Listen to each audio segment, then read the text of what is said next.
안녕하세요 여러분. 50대 채널입니다. 오늘도 건강한 하루 보내고 계신가요? 이번 시간에는 건강하고 활기찬 하루를 위해 달콤한 과일, 무화과에 대해 이야기해 보려 합니다. 무화과는 그냥 맛있기만 한 과일이 아니라 위와 장을 튼튼하게 하게 해주고 피부 건강을 지켜주는 자연이 준 천연 치료제라고 합니다. 오늘 영상에서는 무화과가 어떤 효능을 가지고 있고 어떻게 먹으면 더 효과적으로 건강을 챙길 수 있는지 하나하나 쉽게 설명해 드리겠습니다. 무화과, 어떤 과일인가요? 무화과는 예로부터 꿀맛 같은 과일로 불렸습니다. 그래서 밀과라고도 하고요. 꽃이 피지만 겉으로 잘 보이지 않기 때문에 꽃이 없는 열매라는 뜻의 무화과라는 이름이 붙었습니다. 무화과는 우리나라 남서쪽 해안과 가까운 따뜻한 지역에서 잘 자란다고 해요. 그래서 전라남도 영암, 해남, 그리고 신안군 일대에서 주로 재배되고 있습니다. 보통 8월부터 11월까지가 무화과가 가장 맛있는 제철이라고 하죠. 그런데 달콤한 맛과 부드럽고 촉촉한 식감을 자랑하는 무화과는 단지 맛있기만 한 과일이 아닙니다. 무화과는 우리나라뿐 아니라 세계 여러 나라에서 약처럼 쓰이기도 했습니다. 특히 한의학에서는 무화과를 위장과 장 건강에 좋은 약재로 활용해 왔습니다. 동의보감에도 무화과가 소개되어 있는데요. 소화를 돕고 설사를 먹게 하며 장을 튼튼하게 해주는 효능이 있다고 전하고 있습니다. 그럼 이제 무화과가 한의학적으로 어떤 효능을 지니고 있는지 조금 더 자세히 알아보겠습니다. 첫째, 위장을 편안하게, 장을 튼튼하게 해줍니다.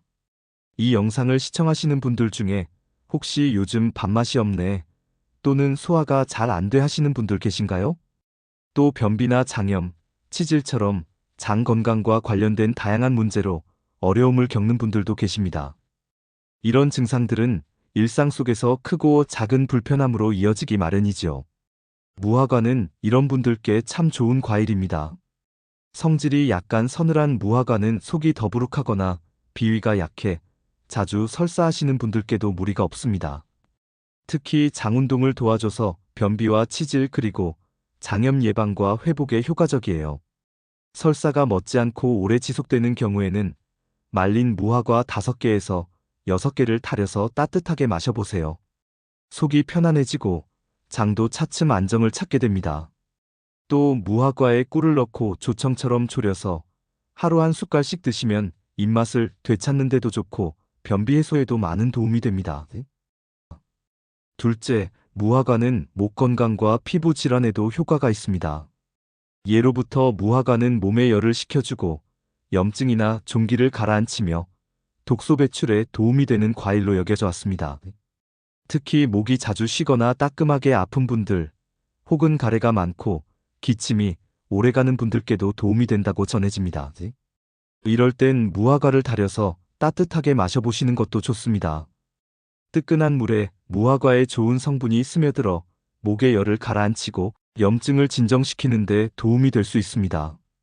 또 무화과는 햇볕에 잘 말려 곱게 가루로 만들 수 있습니다. 이 가루를 목에 톡톡 뿌려주면 목이 따갑고 아플 때 증상을 완화하는데 도움이 된다고 전해집니다. 그리고 산모분들에게도 무화과는 유익합니다. 예로부터 젖이 잘 나오지 않을 때는 무화과와 돼지 앞발을 함께 푹 삶아 먹으면 좋다고 전해집니다. 이렇게 하면 유지분비를 도와주는 효과가 있다고 알려져 있습니다. 셋째, 무화과는 고기처럼 소화가 잘 안 되는 음식을 편안하게 소화시키는데 도움이 됩니다. 혹시 고기를 드시면 소화가 안 되거나 속이 더부룩하신가요? 나이가 들수록 고기처럼 기름지고 무거운 음식이 부담스러울 때가 많죠. 무화과는 이럴 때 육류 소화를 도와주는 역할을 해줍니다. 무화과에는 단백질을 부드럽게 분해해주는 성분이 들어있기 때문이에요. 그래서 서양에서는 고기를 부드럽게 하기 위해 요리할 때 무화과를 곁들여 사용하는 경우가 많습니다. 육식을 즐기고 싶지만 조금 부담스러운 날엔 무화과 한두 개 함께 곁들여 드셔보세요. 속이 한결 편안해지실 겁니다. 넷째, 무화과는 피부에 직접 바르는 자연 치유제로도 사용됩니다. 성경에 나오는 아담과 이브가 처음으로 몸을 가린 게 바로 무화과의 잎이었다고 합니다. 이유는 단순히 잎이 컸기 때문만은 아닐 거예요. 상징이 아니라 실제로 피부병을 치료하는데 무화과 잎이 쓰였기 때문이라는 이야기도 있습니다. 갑자기 피부가 붉게 붓고 가려울 때 또는 종기가 났을 때 무화과를 말려서 가루로 만든 뒤에 들깨기름에 섞어 바르면 도움이 된다고 합니다.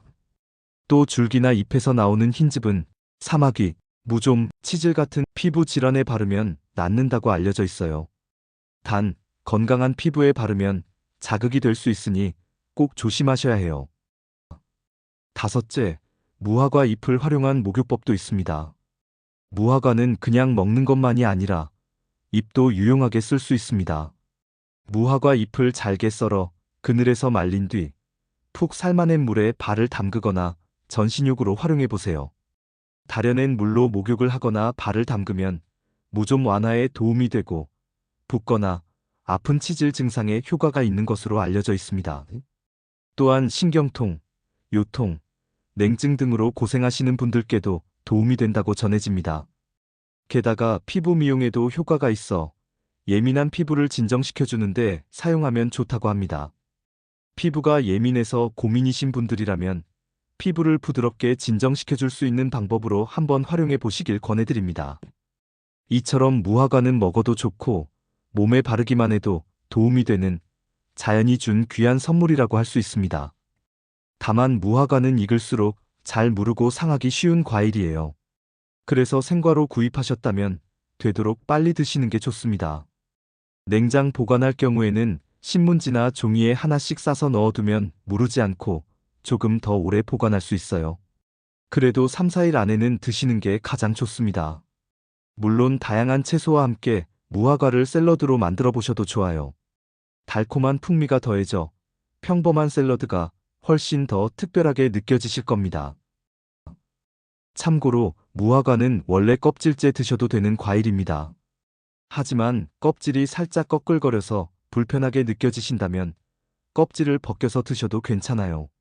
드시기 편한 방식으로 즐기시는 게 가장 좋습니다. 건강한 삶은 작고 소박한 실천에서 시작됩니다. 오늘 영상이 여러분께 작은 도움이 되었기를 바랍니다. 다음 시간에도 따뜻하고 건강한 이야기로 다시 찾아뵐게요. 오늘 준비한 내용은 여기까지입니다. 끝까지 시청해주셔서 감사합니다. 이번 영상이 도움이 되셨다면 구독과 좋아요, 알림 설정 꼭 부탁드립니다. 소중한 지인분들께도 이 영상을 공유해주시면 감사하겠습니다. 다음 영상에서 더 유익한 정보로 인사드리겠습니다. 행복하고 건강한 하루 되시기 바랍니다. 지금까지 50대 채널이었습니다.